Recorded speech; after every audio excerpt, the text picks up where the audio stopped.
तो हम पहुंचने वाले हैं धारचूला। एक दिन हम पूरा लेट हो गए, बाइक में थोड़ी दिक्कत आ गई थी, इस चक्कर में हम एक दिन पूरा लेट हैं। ये साइड में आप देख सकते हो नेपाल है, इधर नदी से उधर ये बीच में नदी है और उधर वो देख रहे हो नेपाल है। अपनी कंट्री के मुकाबले उतना डेवलप तो नहीं है, बट फिर भी ठीक है तो एक समय हमारा इंडिया का पार्ट था। ये देखिए अभी भी रोड पे वो बात नहीं है, धीरे धीरे काम चल रहा है। 1-2 साल के अंदर ये ठीक हो जाएगी और ये डबल लेन हो जाएगी। यहाँ से हम निकल रहे हैं, हम धारचूला से 1 बज गया यहाँ परमिट लेने में।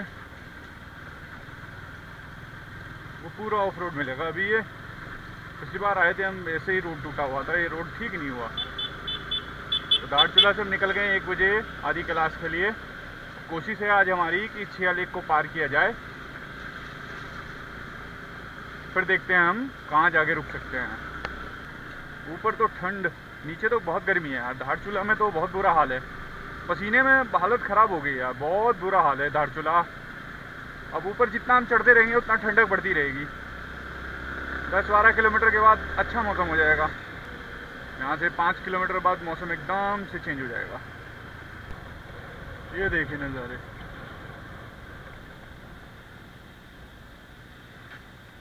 क्या गजब का झरना है। ये आर्टिफिशियल लग रहा है मेरे को, ये झरना कुछ बना रखा होगा, यानी पिछली बार नहीं था ना यहाँ ऐसा। नहीं, अरे ऊपर है देख वो प्लांट सा बना हुआ कुछ, क्योंकि यहाँ तो कोई सोर्सेज ही नहीं ना।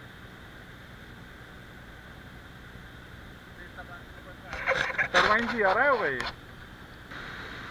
उधर वो नेपाली लोग हैं जो काम कर रहे हैं, और इधर देखिए वाटर का फ्लो देखिए यार कितना खतरनाक है। और वो वाटर ऊपर तक चलता है वहां तक। अभी बारिश नहीं हो रही है तो इसलिए वाटर कम है, जैसी बारिश होगी तो फ्लो ऊपर तक आ जाता है वो। ये नेपालियों ने रास्ता बनाया हुआ है ये वाला, लेकिन ये यूजलेस हो गया जब से यहाँ पानी इकट्ठा हुआ है। ये अपने भाई लोग पीछे लगा रहे हैं, यहाँ बजरिया वगैरह तैयार हो रही हैं, रेत वगैरह तैयार हो रहे हैं।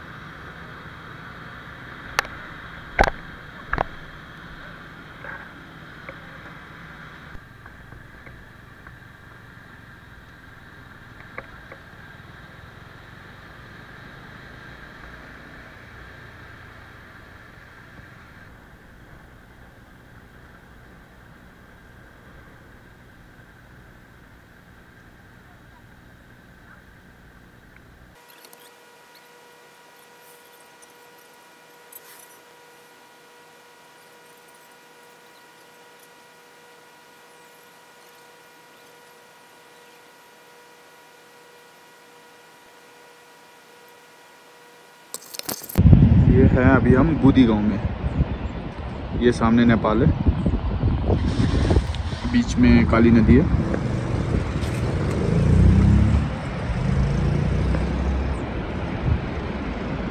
ये देखो मौसम कितना खतरनाक हो रहा है।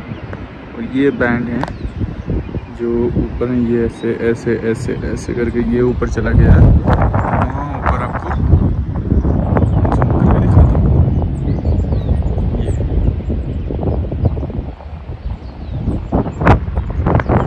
ये देखिए, ये वो जगह है।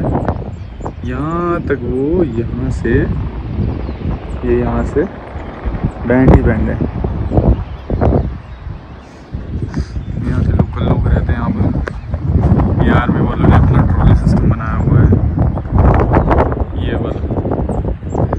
ये बोल रहे हैं लोकल वाले कि चलता नहीं है।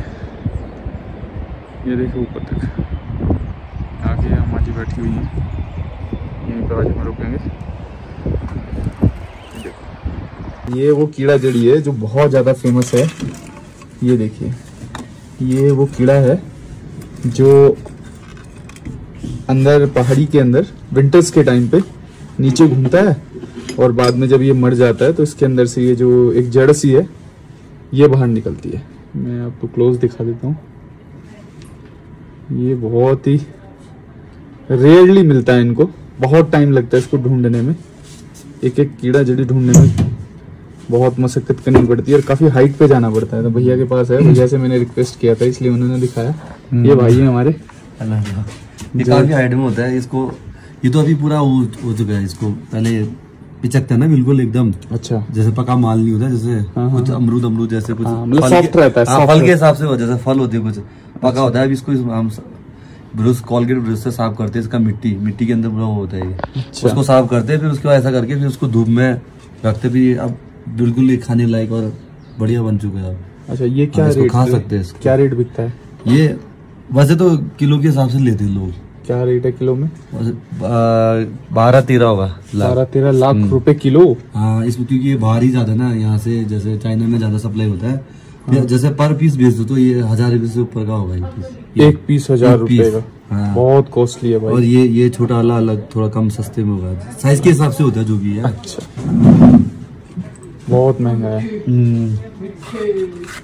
तो ये आपसे बाहर से लोग खरीदने आते होंगे, आपको जाना पड़ता है बेचने के लिए? नहीं, यहीं आते हैं लोग, यहीं पे आते हैं लोग खरीदने के लिए। सब यहीं आते हैं। तो कितना मिल जाता है पूरे साल में आपको? साल में हम तो पूरा फैमिली ढूंढते हैं, 3-4 लोग हैं। तो कितना हो जाता है? आधा किलो बनाते हैं हम लोग। अच्छा, मैक्सिमम आधा किलो तक चला जाता है। मतलब 2000 पीस बनाते हैं। बहुत मुश्किल है यार, बहुत मुश्किल है यहाँ जैसी ढूंढना। अभी वीडियोस होंगे तो वीडियो दिखाता भी कहाँ जगह में जाते हैं, बहुत ऊंची पहाड़। बहुत टफ है इन चीजों को ढूंढना भैया, बहुत मुश्किल से। पूरा फैमिली जो इनमें जेंट्स हैं, भैया हैं, इनके पापा वगैरह, भाई वगैरह। पापा तो है नहीं, पापा नहीं है। ये भैया हैं, 3 लोग हैं। इस साल से मम्मी ने नहीं जाना स्टार्ट किया। और अच्छा, मम्मी भी इनके साथ जाती थी? मम्मी पहले वगैरह, भाई बहन तीनों भाई है हम लोग। अच्छा, तीनों भाई ढूंढते। अरे वाह, बहुत ही एक रेयर है, ये मिलता नहीं है जल्दी से आपको। नॉर्मल आदमी को दिखा। इन लोग एक्सपर्ट लोग हैं, इनको मिल जाता है। 13 साल या 15 साल हो गया। हाँ, तो इनको देखते देखते ये चीज मिलना आसान है इनके लिए तो ढूंढ पाना, लेकिन इनको भी बहुत मुश्किल से मिलता है। बहुत मुश्किल से मिलता है। हमारे लिए तो टफ है, हमारे लिए तो ऐसे जैसे बहुत टफ है। हाँ, जैसे भूसे के ढेर में सुई को ढूंढना हमारे लिए ऐसा है। और इनके लिए भी ऐसा ही है, क्योंकि इनको 1-2 महीना हो जाता है इन चीजों को ढूंढने में, तब जाके इनको ये हाथ लगती है। थैंक यू भैया, आपने ये चीज दिखाई हमें। ठीक है। 36 बैंड बोला जाता है इनको, 6 लीग तक। तो अभी उसके मिड में हम, मेरे 2 पंट वो आगे जा रहे हैं। मैं रास्ते में बाइक खड़ी हुई थी, ठीक है, इन्होंने मेरी बाइक को ही नहीं देखा कि मेरी बाइक खड़ी है, रोड के किनारे बाइक खड़ी है। अब इनको जाके मैंने पकड़ा है, मेरे से 1 किलोमीटर हो गए थे आगे।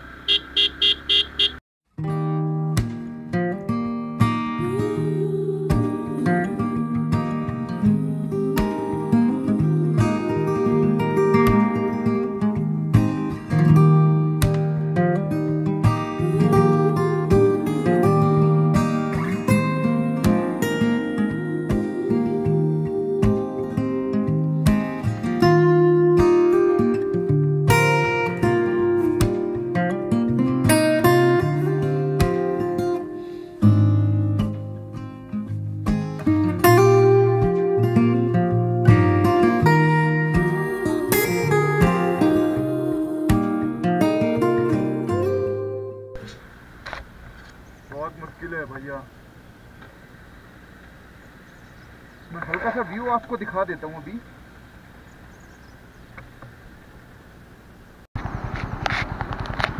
अभी आपको दिख रहा हो तो वहां पर रोड है, कितना टफ रोड है यार। अभी भी इसके भी ऊपर जाना है हमें, यहाँ से ऊपर जाना है। दिखेगा नहीं यहाँ से, बैंड में आपको दिखा दूंगा कुछ दूर। यहाँ पर बैंड है, ये बैंड है, और नीचे बहुत बैंड है। टफ है, बहुत ज़्यादा मुश्किल है यार। तो यहाँ लोग जो हैं भेड़ अपनी चराते रहते हैं, घूमते रहते हैं परमानेंट। देखिए इनके पास कितनी भेड़ है। लोगों के पास 2-2, 3-3 हजार, 4-4 हजार, 5-5 हजार भेड़ें होती हैं। सिया लेक की चौकी के बाद ऑलमोस्ट 5-6 किलोमीटर के बाद ये रोड एकदम खराब है। तो अभी हम नावी से निकले हैं और पहुंच जाएंगे। अभी 10-15 मिनट लगेंगे हमें कुटी पहुंचने में। टाइम हो रहा है 6:07, 6:15 और या 6:20 तक हम कुटी पहुंच जाएंगे। लेकिन हमको कुटी में स्टे नहीं करना, कुटी से पहले स्टे करना है। अब देखते हैं क्या होता है। यहाँ तो बीच में कोई जगह नहीं मिलेगी स्टे करने के लिए, तो कोशिश करेंगे हम लोग कि कुटी में ही स्टे करें या उसके आसपास। मौसम एकदम चिल्ड है, ठंडा, एकदम बहुत ठंडा है भाई। तो फाइनली अब हम निकले यहाँ से। हम कुटी से थोड़ा पहले हमने रात में टेंट लगाया था यहीं पे, तो अपना टेंट वगैरह समेट के अब हम निकल गए यहाँ से। अब हम सीधा स्टे करेंगे आदि कैलाश में। इससे पहले कहीं कोई स्टे नहीं होगा। यहाँ से आदि कैलाश 27-28 किलोमीटर दूर है और रोड इसी तरीके का है। ये मोदी जी की देन है जो ऐसा रोड बन गया, नहीं तो यहाँ ऐसा रोड बनना तो मुश्किल ही नहीं, बहुत ही मुश्किल था। और इतनी जल्दी बनाना तो बहुत ही मुश्किल था। ओम पर्वत पे मोदी जी गए नहीं, तो ओम पर्वत पे भी रोड नहीं बन पाया। ओम पर्वत का रोड एकदम खराब है। मोदी जी वहां चले जाते तो वो रोड भी सुधर जाता। पहले तो बहुत टफ रोड थी है, अब तो बहुत स्मूथ हो गई है। तो ये सामने है कुटी गांव। यहाँ के लोग माइग्रेट हो जाते हैं विंटर्स में, समर्स में यहाँ आ जाते हैं और यहीं पे अपना खाना वगैरह जो भी है यहीं पे अपने चावल, गेहूँ, दाल जो भी उगाते हैं वो सब यहीं पे खेते हैं, वो यहीं पे उगाते हैं और फिर यहीं पे रहते हैं। यहाँ पर टेम्परेचर माइनस में चला जाता है, बहुत ज़्यादा कंडीशन हार्श हो जाती है, इसलिए लोग नीचे चले जाते हैं। ये देखिए अब तो फिर भी रोड बन गई है, लेकिन उस टाइम पे रोड नहीं थी, तो ये लोग कैसे सरवाइव करते थे। बहुत मुश्किल है यार ये देख पाना, सोच पाना इन लोगों के लिए। होम स्टे वगैरह आपको यहाँ भी मिल जाएंगे अगर आपको स्टे करना है तो।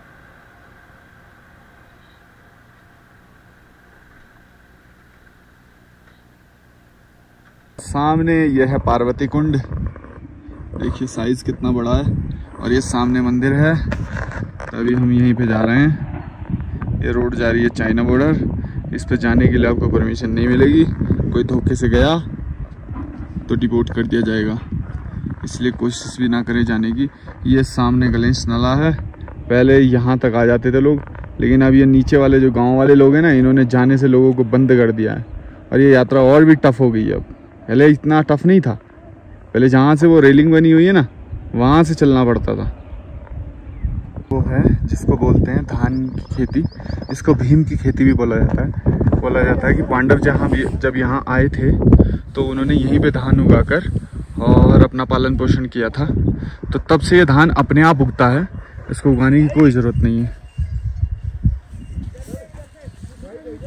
बहुत ही बढ़िया दृश्य है। ये ऊपर पार्वती कुंड के लिए रास्ता जा रहा है और इधर जो जा रहा है रास्ता, ये ऊपर लोग खड़े हुए हैं, ये नीचे जा रहा है, वो जा रहा है गौरी कुंड को। ये ऊपर पार्वती कुंड को रास्ता जा रहा है, इस पहाड़ के पीछे पार्वती कुंड है और ये भीम की खेती है। इसको धान की खेती बोलते हैं, भीम की खेती। इसके बीच में जाना मना है बिल्कुल। अभी हमें इंडिया में, और इंडिया से हम जा रहे हैं नेपाल। ये नदी का देखो वेग देखो कितना है। अगर मेरी आवाज़ सही से आ रही, उधर नेपाल है, पीछे इंडिया छूट गया। ये हमारे संदीप भाई है और सामने विभोर भाई वीडियो शूट कर रहे हैं। ये भी अभी हमारी इंडिया में चेकिंग हुई है, वहाँ आधार कार्ड वगैरह देखे गए। अब हम चलते नेपाल, देखते हैं नेपाल में हमसे क्या क्या पूछा जाता है, फिर बाद में आपको बताएंगे। हम अभी फ़ोन बंद कर लेते हैं। तो अभी हम नेपाल में पहुँच गए हैं। दुकानें तो सब इंडिया जैसी हैं भाई, कोई ख़ास फर्क है नहीं है। मार्केट भी है यहाँ। ओम हमार आदि शक्ति महाकाली प्रवेश द्वार।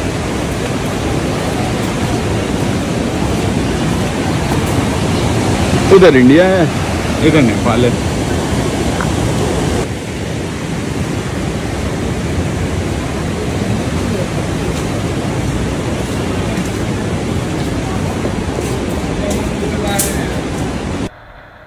तो अभी एक नया रास्ता स्टार्ट हो रहा है नेपाल जाने के लिए, क्योंकि पहले जो पुराना जो ब्रिज है, हैंगिंग ब्रिज है, वो नेपाल में को जोड़ता है इंडिया से, जो बोला जाता है कि वो जो इंडिया का धारचूला और नेपाल का दारचूला उन दोनों को मिलाता है, तो वो एक हैंगिंग ब्रिज है। उसके अलावा कोई ऐसा मीडियम नहीं है जिससे आप जा सके। लेकिन उसमें भी एक शर्त है कि आप केवल उसमें पैदल ही जा सकते हैं, कोई बाइक वगैरह नहीं जा सकती।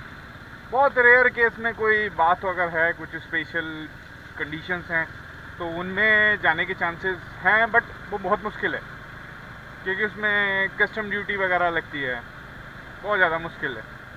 ठीक है, तो अब जो है नया एक रास्ता बनने जा रहा है। यहाँ से मैं भी आपको दिखाऊंगा, एक ब्रिज तैयार हो रहा है। तैयार क्या हो रहा है, लगभग तैयार हो चुका है ऑलमोस्ट। उसमें आई थिंक मुझे लग रहा है कि उद्घाटन वगैरह कुछ होना बाकी है। लोकल्स वाले से मेरी बात हुई थी, वो बोल रहे हैं कि इसको अभी उद्घाटन होना बाकी है। तो जैसे पहले इन लोगों को अगर नेपाल वगैरह जाना होता था तो इनको क्या है, अगर अपने व्हीकल से जाना है तो टनकपुर वगैरह होके घूम के जाना पड़ेगा, या नेपालगंज वगैरह इधर से जो रास्ते हैं उन्हें होके जाना पड़ता है। लेकिन फिर उसके बाद इन्हें इतना दूर ट्रैवल नहीं करना पड़ेगा क्योंकि लोकल हैं, आपस में कनेक्टेड हैं।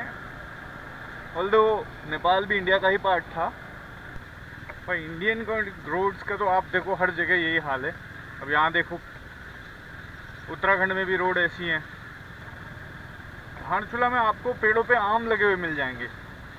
जनरली पहाड़ों पे आपको आम लगा मिलेगा नहीं, लेकिन एकमात्र धारचूला ऐसी जगह है जहाँ पर इतनी दूर, एक पूरे अलग उत्तराखंड में इतने अंदर जाके आपको आम के पेड़ लगे हुए मिलेंगे।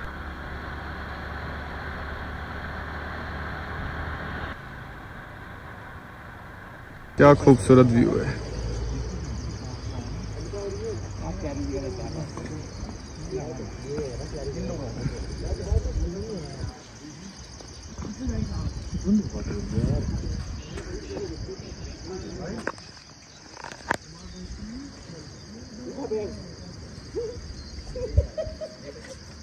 बहुत बढ़िया, बहुत बढ़िया। अभी हमें लोहा घाट में, ये रोडवेज बस स्टैंड है, ये टाइमिंग है रोडवेज की बसेस की। अगर आपको किसी को यहाँ से जाना है कहीं तो आप आ जा सकते हो।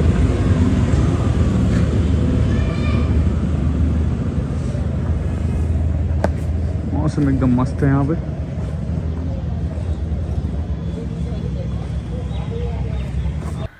यहीं पे हम थोड़ी देर का हॉल्ट लेंगे, कुछ देर रुकेंगे, फिर उसके बाद हम आगे स्टार्ट करेंगे। चंपावत यहाँ से ज़्यादा दूर नहीं है, बट हम फिर भी थोड़ा सा रुक के चलेंगे। टू चंपावत डेली सर्विस, किसी को जाना हो तो भैया नंबर नोट कर लो। मौसम देखो यार कितना मस्त हो रहा है यहाँ।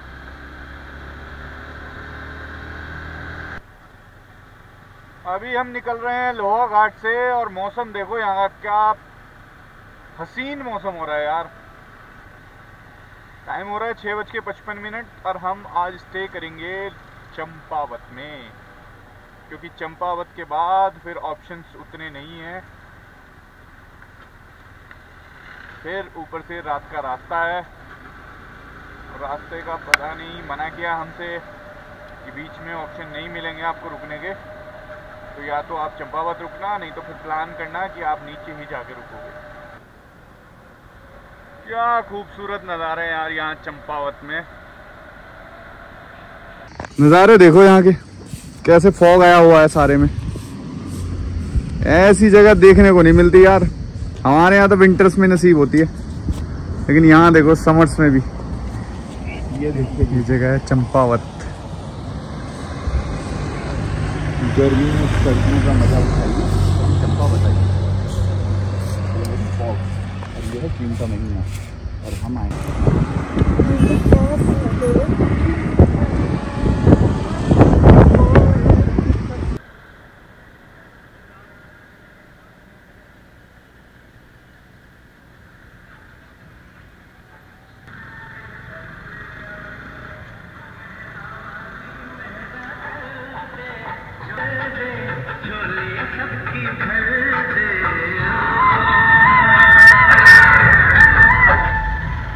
ऐसे नज़ारे आपको बहुत ज़्यादा मिलेंगे, क्योंकि अभी हम जा रहे हैं पूर्णगिरी। ब्रेकर तो यहाँ पर दबा के बनाए गए हैं, ये भी ब्रेकर था, तोड़ दिया है, अब फिर से ब्रेकर है। अरे भैया, यहाँ से पूर्णागिरी 12 किलोमीटर है, भैरव 8 किलोमीटर है। बोले ठुली गाड़ में आपको बाइक पार करनी होती है।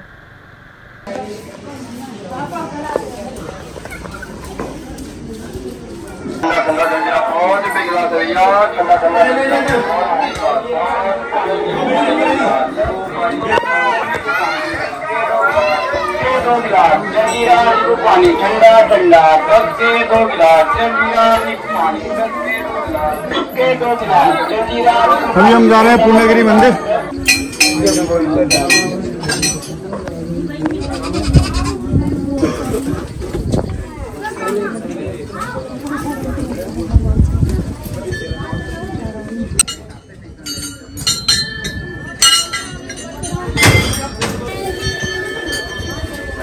इसी वाले जा रहे हैं, इसी वाले